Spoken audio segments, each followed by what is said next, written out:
Hi everyone, it's Laura here for CC Designs, and in today's video I'm going to show you how to create a custom stamped pattern using the June and July stamp set. I started off my project by cutting some Nina Solar White 110 pounds cardstock to 4 by 4 inches, and now I'm using a pencil and a T-square ruler to mark the center of my panel.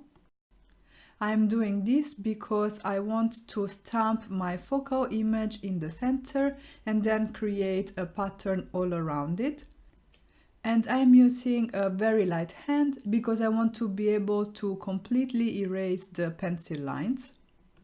I then positioned my panel in my stamp platform and I used those guides that I just created to place my focal image.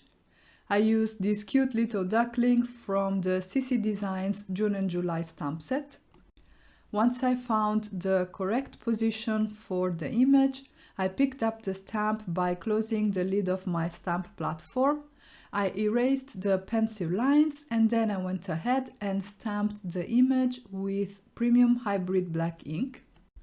And I'm going to stamp it a second time so that I get a nice and crisp impression. To create my stamped pattern, I'm going to use my wreath builder. So you can see I positioned the builder inside my stamp platform.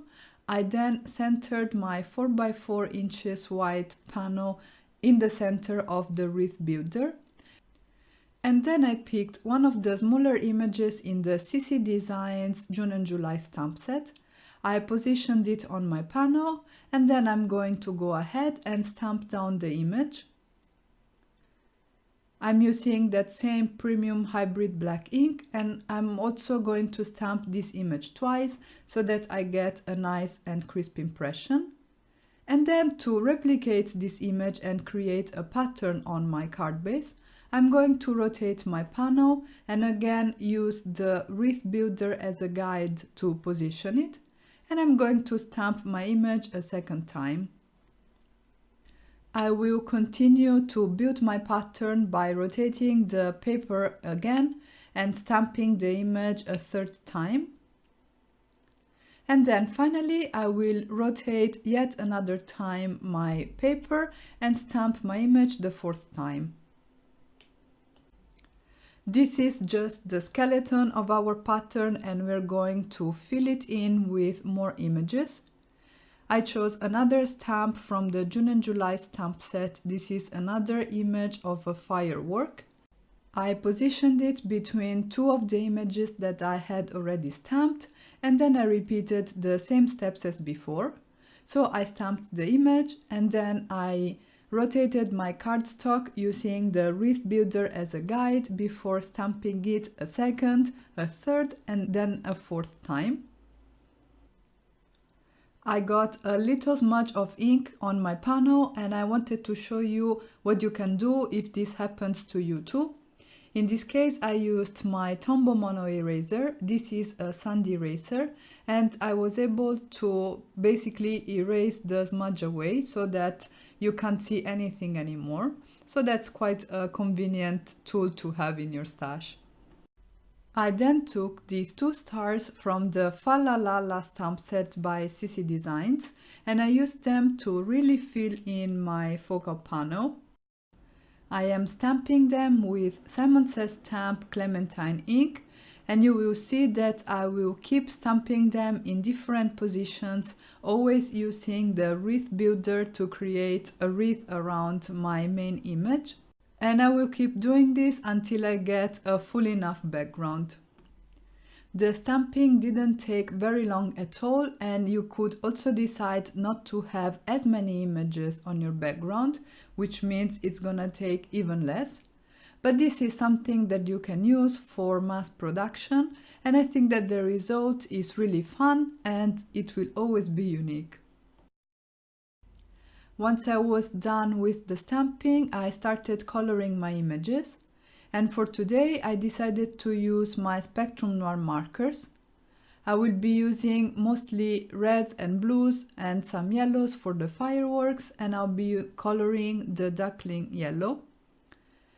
I am adding my shadows as if the light is coming from straight ahead, which means that the darkest areas for this firework, for example, which is rounded, will be the ones on the sides, because those are the portions of the image that curve away from us, so they will be the ones that will catch the light the least, whereas the central part will be the lightest.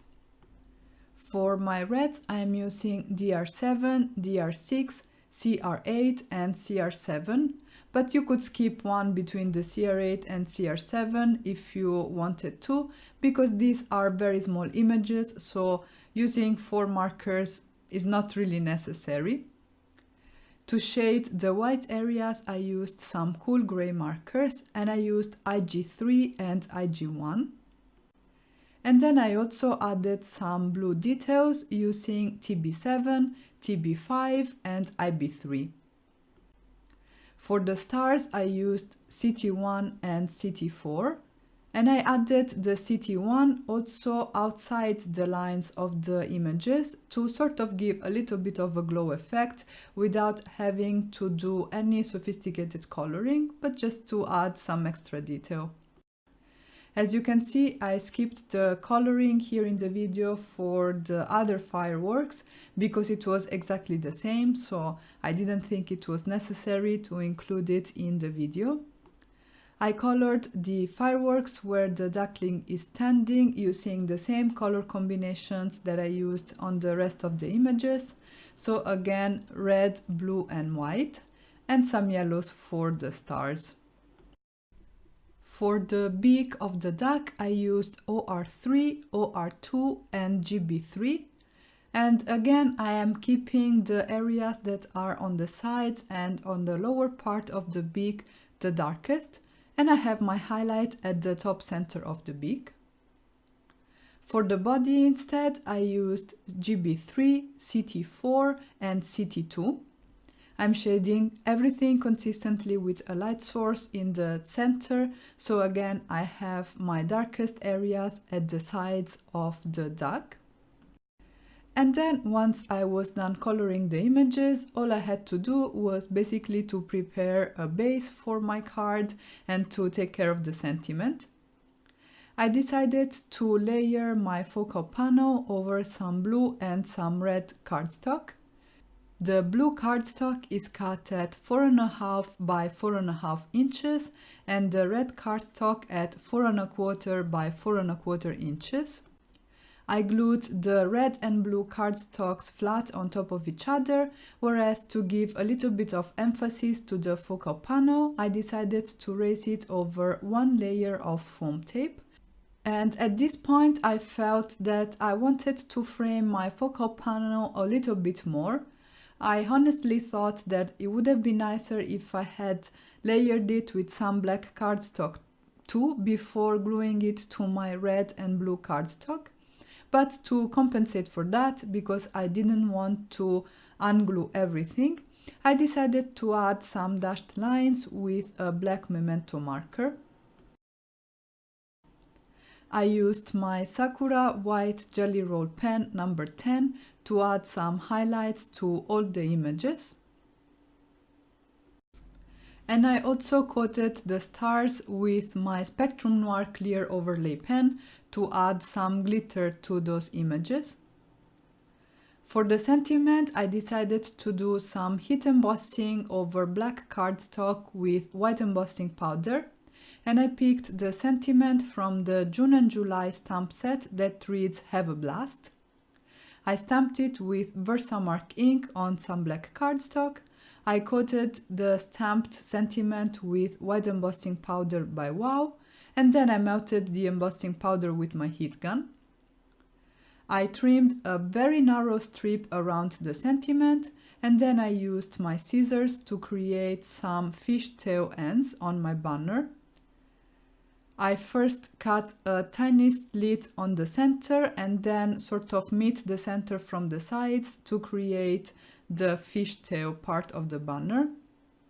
And then I used my T-square ruler to adhere my sentiment straight onto my card front, and to give it a little bit of dimension, I raised it over one layer of foam tape. Because you can never have too much sparkle, I used crystal stickles on the stars, and then I added some glossy accents to the beak and the feet of the duck. I left the glossy accent to dry, and then I mounted everything on a top folding card base that is cut at 4.5 by 9 inches and scored at 4.5 inches, and that finished off my project. And that's it for today. I really hope you enjoyed this video, and I hope I inspired you to create with the adorable June and July stamp set by CC Designs. Don't forget to subscribe for more inspiration. Thank you all so much for stopping by, and have a great day.